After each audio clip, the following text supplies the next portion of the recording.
Hello everyone, I am Meenakshi Saini from केंद्रीय विद्यालय Mathura cantt. तो अभी हम chapter 7 of business studies of class 11 पढ़ रहे हैं, जिसके अंदर हमने पिछली 2 वीडियोस में इक्विटी शेयर्स और प्रेफरेंस शेयर कैपिटल के बारे में पढ़ा था। अभी हम इस वीडियो में बाकी दूसरे सोर्सेज ऑफ बिजनेस फाइनेंस के बारे में पढ़ेंगे और टाइप्स ऑफ प्रेफरेंस शेयर्स के बारे में।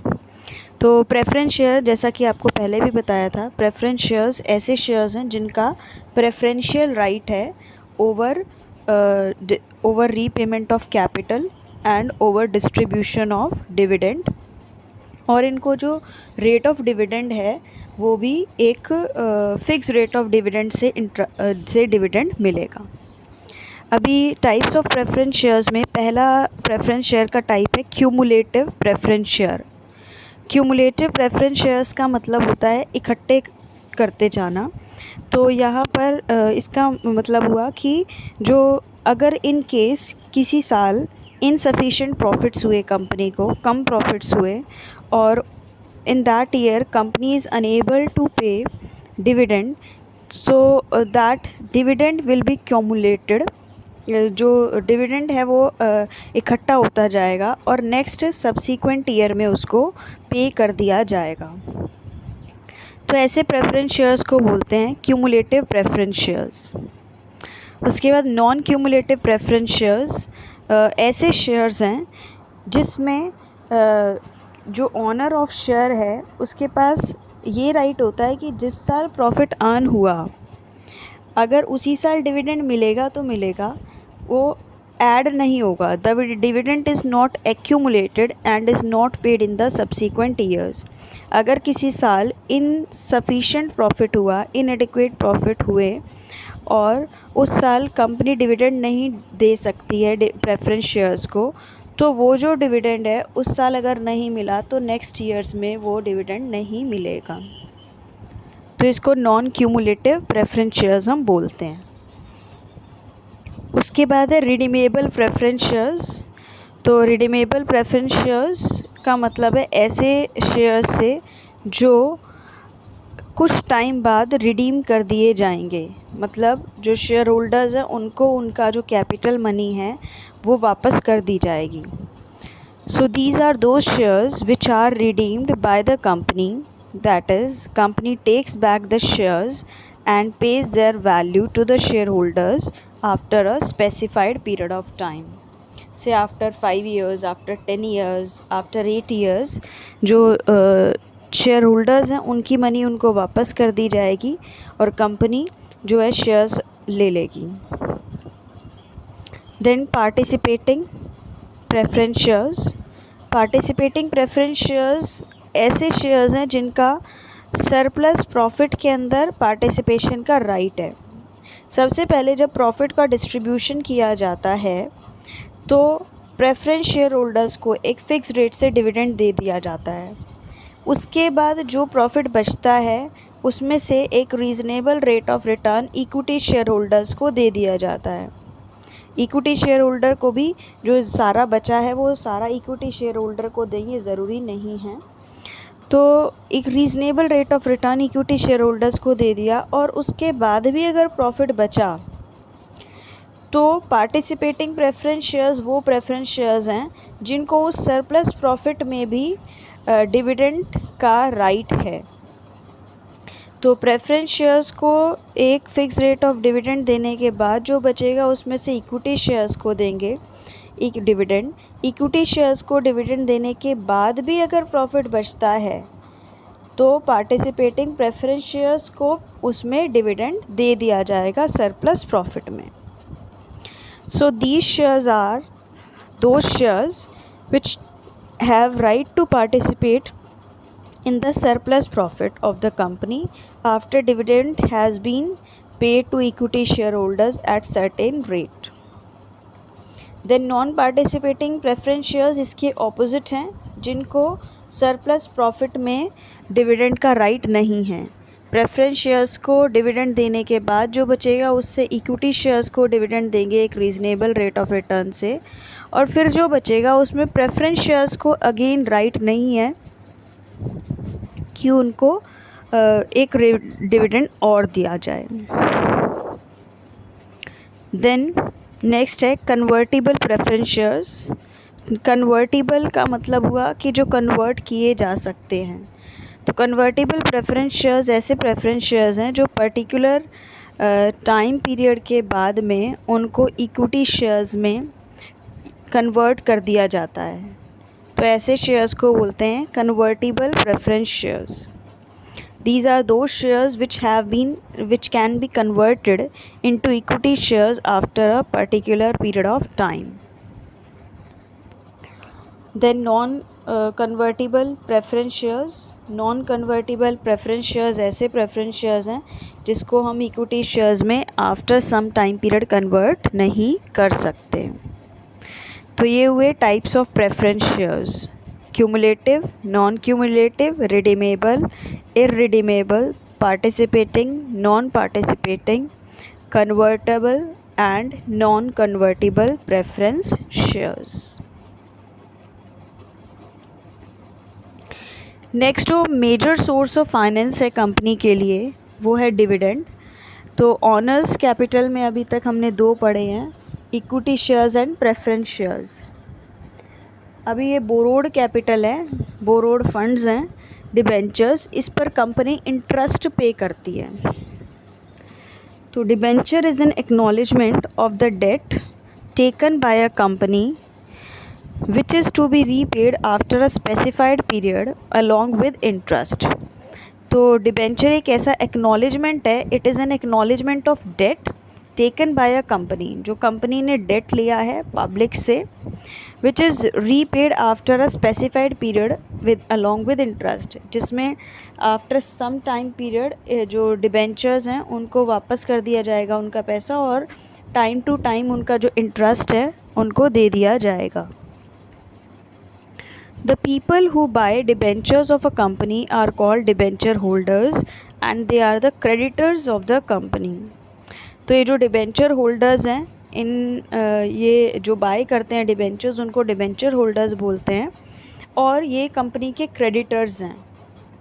कंपनी के क्रेडिटर्स हैं, कंपनी को इन्हें पैसा वापस करना है क्योंकि कंपनी ने एक एक्नॉलेजमेंट ऑफ डेट पर इनसे पैसा उठाया है। तो debentures are generally secured by charge of a fix asset of the company. In case the company is unable to pay the interest on the principal amount of debentures, the debenture holder can sell off the mortgage assets and recover the dues. तो debenture holders debentures का fix assets पर charge होता है, and in case the company is unable to pay the interest on principal amount of debentures, अगर principal amount of debentures पर company interest नहीं pay कर पाती तो डिबेंचर होल्डर्स को राइट है कि जो डिबेंचर्स उन पर उनका चार्ज है वो उनको सेल करके अपना जो इंटरेस्ट का अमाउंट है वो निकाल सकते हैं। तो डिबेंचर एक बोरोड फंड है। अब डिबेंचर्स के कुछ टाइप्स हैं, जैसे प्रेफरेंस शेयर्स के टाइप्स थे वैसे ही डिबेंचर्स के भी टाइप्स हैं। तो फर्स्ट टाइप है रजिस्टर्ड डिबेंचर्स। रजिस्टर्ड डिबेंचर्स ऐसे डिबेंचर्स हैं जिन डिबेंचर होल्डर का जो नाम है वो कंपनी ने अपने रजिस्टर में एंट्री किया हुआ है। दैट मीन्स अगर कंपनी ने ए को शेयर्स इशू किए, ए को डिबेंचर्स इशू किए, तो कंपनी अपने रजिस्टर में एंट्री करेगी कि debentures are issued to A. These are registered debentures.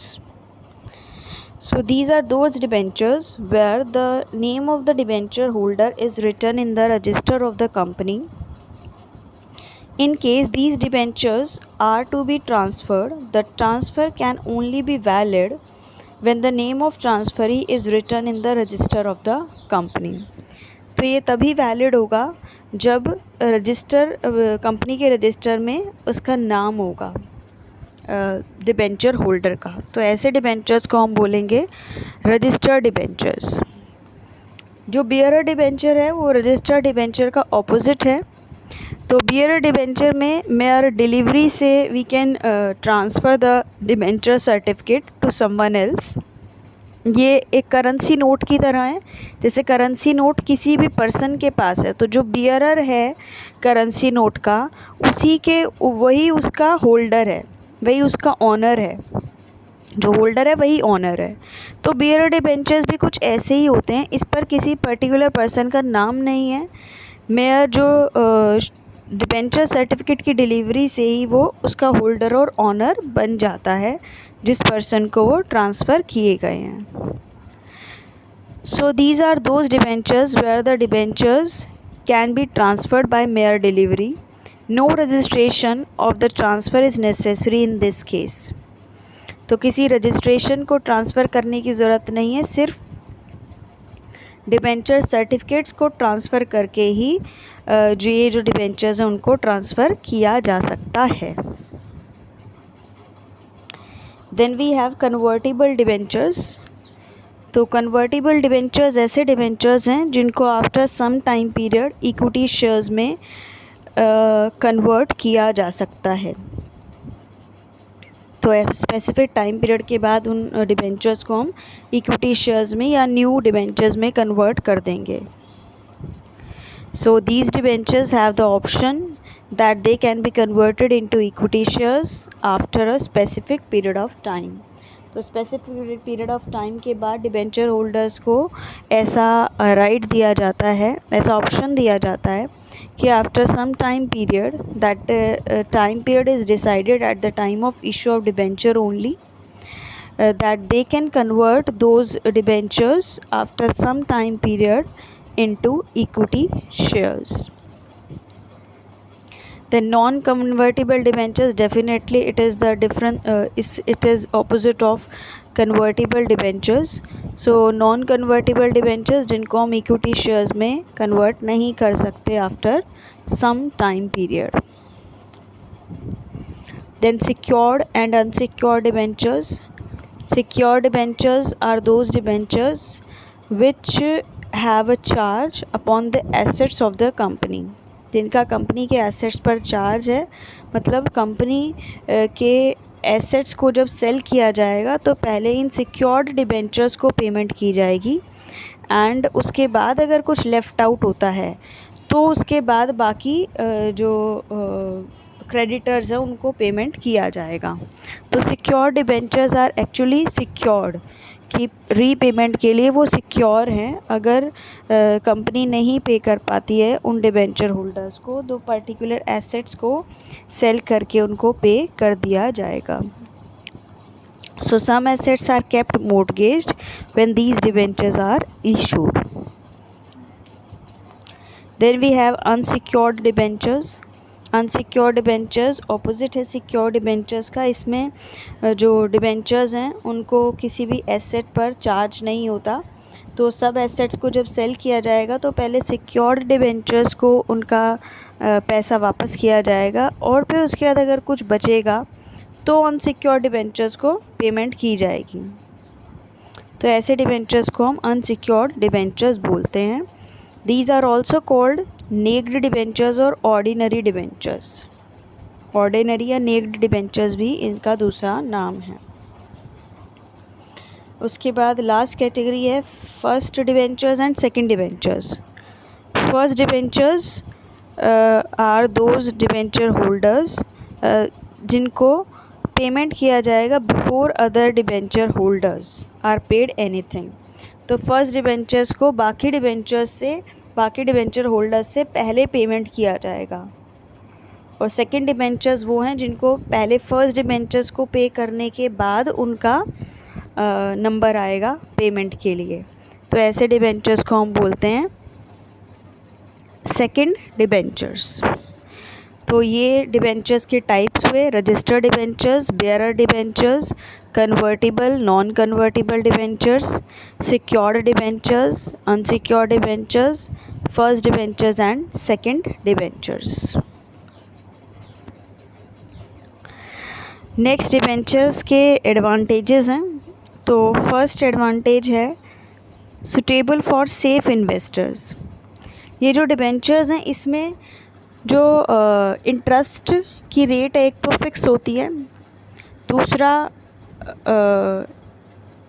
दूसरा ये कि इनको जो जब रीपेमेंट किया जाएगा तो क्योंकि ये क्रेडिटर्स हैं कंपनी के, तो पहले इन्हीं को वापस किया जाएगा डिबेंचर्स को, बाकी दूसरे सोर्सेज से, इक्विटी शेयर्स और प्रेफरेंस शेयर्स से। तो इसीलिए ये उन इन्वेस्टर्स के लिए अच्छा सोर्स है इन्वेस्टमेंट का, जो सेफ़ रखना चाहते हैं अपनी इन्वेस्टमेंट सेफ़ रखना चाहते हैं, किसी तरह का रिस्क नहीं लेना चाहते। Then no loss of control का कोई लॉस नहीं है, नो लॉस ऑफ कंट्रोल। तो जो अभी तक हमने पढ़ा कि इक्विटी शेयर्स को इशू करने से जो कंट्रोल है वो डाइल्यूट होता है, लेकिन यहाँ पर ऐसा नहीं है। जो कंपनी का जो मैनेजमेंट है उसका कंट्रोल डाइल्यूट नहीं होता अगर डिबेंचर इशू करते हैं, क्योंकि डिबेंचर्स को कोई वोटिंग राइट नहीं है, so that's why there is no loss of control. Then flexibility, ये सोर्स ऑफ फाइनेंस काफ़ी फ्लेक्सिबल है। फ्लेक्सिबल इसलिए है क्योंकि जब कंपनी चाहे तब इन डिबेंचर्स को रिडीम किया जा सकता है, रिडीमेबल डिबेंचर्स होते हैं। तो ऐसा नहीं है कि अगर कंपनी ने फ़ंड्स रेज़ कर लिए डिबेंचर्स से और आफ्टर सम टाइम पीरियड उनको उन फ़ंड्स की ज़रूरत नहीं है तो पूरे लाइफ टाइम अपने साथ रखने पड़ेंगे वो फ़ंड्स, ऐसा नहीं है। Company after some time period debentures को रिडीम कर सकती है, तो इसीलिए फ्लेक्सिबल सोर्स है फाइनेंस का। And moreover it is cheap source of finance also. Cheap source of finance इसलिए है क्योंकि प्रेफरेंस शेयर्स पर जो रेट ऑफ डिविडेंड है it is more than rate of interest on debentures. तो डिबेंचर्स को हमें एक तो इंटरेस्ट भी कम पे करना है, प्रेफरेंस शेयर्स से जो डिविडेंड है उससे कम इंटरेस्ट पे करना है, और जो है उसके अलावा भी इसको जो फंड्स को रेज़ करने की कॉस्ट है वो भी ज़्यादा नहीं आती। तो ये कुछ हुए डिबेंचर्स के एडवांटेजेस। सुटेबल है सेफ़ इन्वेस्टर्स के लिए, no loss of control, then flexible भी है और चीप सोर्स ऑफ फाइनेंस भी है। अब इसके एडवांटेजेस हैं तो डेफिनेटली कुछ डिसएडवांटेजेस भी होंगी। फर्स्ट है permanent burden of interest. Company पे इसका इंटरेस्ट पेमेंट का एक परमानेंट बर्डन हो जाता है। वो इसलिए क्योंकि कई बार अगर कंपनी प्रॉफिट्स नहीं भी अर्न कर रही है, इवन लॉसेस भी हैं, उसके बाद भी डिबेंचर होल्डर्स को उनका इंटरेस्ट का अमाउंट पे करना ही पड़ेगा। तो ये कंपनी पर एक परमानेंट बर्डन है, चाहे कंपनी प्रॉफिट्स में है, लॉसेस में है, जो फंड्स डिबेंचर से रेज़ किए उस पर हो सकता है रिटर्न्स उसको मिल भी ना रहे हों, लॉसेस में जा रही हो कंपनी, उसके बाद भी कंपनी को इंटरेस्ट पे करना पड़ेगा। ये एक परमानेंट बर्डन है, फिक्स रेट से इंटरेस्ट पे करना ही पड़ेगा। Then impact on credibility, credit worthiness, credibility, इस पर भी इम्पैक्ट, कंपनी की क्रेडिबिलिटी पर भी इम्पैक्ट होता है। वो कैसे? क्योंकि जो कंपनी है वो जब डिबेंचर्स से फंड्स रेज़ कर लेती है तो ऑलरेडी डिबेंचर्स क्रेडिटर्स हैं कंपनी के। तो next time if the company wants to raise funds, तो ऑलरेडी अगर कंपनी के डिबेंचर्स हैं तो नेक्स्ट टाइम जो भी लोन है या डिबेंचर से मनी रेज़ करने में प्रॉब्लम आएगी, क्योंकि ऑलरेडी कंपनी के पास पहले से ही डिबेंचर्स कंपनी ने रेज़ किए हुए हैं। तो कंपनी की जो क्रेडिट वर्दीनेस है वो जितना हम ज़्यादा डिबेंचर्स को इशू करेंगे उतना वो कम होती जाएगी, क्योंकि कंपनी के पास डेट का बर्डन रहेगा। इसीलिए नेक्स्ट है चार्ज ऑन एसेट्स। ये जो डिबेंचर्स हैं उनका एसेट्स पर चार्ज होता है। सिक्योर डिबेंचर्स हमने पढ़े कि जो डिबेंचर्स हैं अगर उनको डिबेंचर होल्डर्स को इंटरेस्ट नहीं मिलता है तो वो जो है, या फिर रीपेमेंट ऑफ कैपिटल की अगर बात आती है तो एसेट्स को सेल करके अपना जो रीपेमेंट ऑफ कैपिटल है वो कर सकते हैं, अपनी कैपिटल वापस ले सकते हैं उन एसेट्स को सेल करके। तो ये एक एसेट पर चार्ज है, तो एसेट उतने ही मोर्टगेज रहेंगे, एसेट्स फ्री नहीं रहेंगे, तो अगेन ये कंपनी पर एक तरह का बर्डन ही है। देन रीपेमेंट ऑफ ऑब्लिगेशन, यहाँ पर जो इंटरेस्ट और जो कैपिटल अमाउंट है उसका रीपेमेंट एक ऑब्लिगेशन है, एक रिस्पॉन्सिबिलिटी है कंपनी की, वो पे करना ही है। इक्विटी शेयर्स को, प्रेफरेंस शेयर्स को एक बार डिविडेंड ना पे करे तो कोई बात नहीं, लेकिन डिबेंचर होल्डर्स को उनका इंटरेस्ट और उनका जो कैपिटल रीपेमेंट है वो ज़रूर की जाएगी। तो अभी इस वीडियो में हमने प्रेफरेंस शेयर्स के कुछ टाइप्स पढ़े और डिबेंचर जो कि एक मेजर सोर्स ऑफ फाइनेंस है, उसका मीनिंग, उसके टाइप्स, उसके एडवांटेजेस डिसएडवांटेजेस पढ़े। तो हम नेक्स्ट वीडियो में मिलेंगे बाकी दूसरे सोर्सेज ऑफ फाइनेंस के साथ। तब तक के लिए बाय बाय।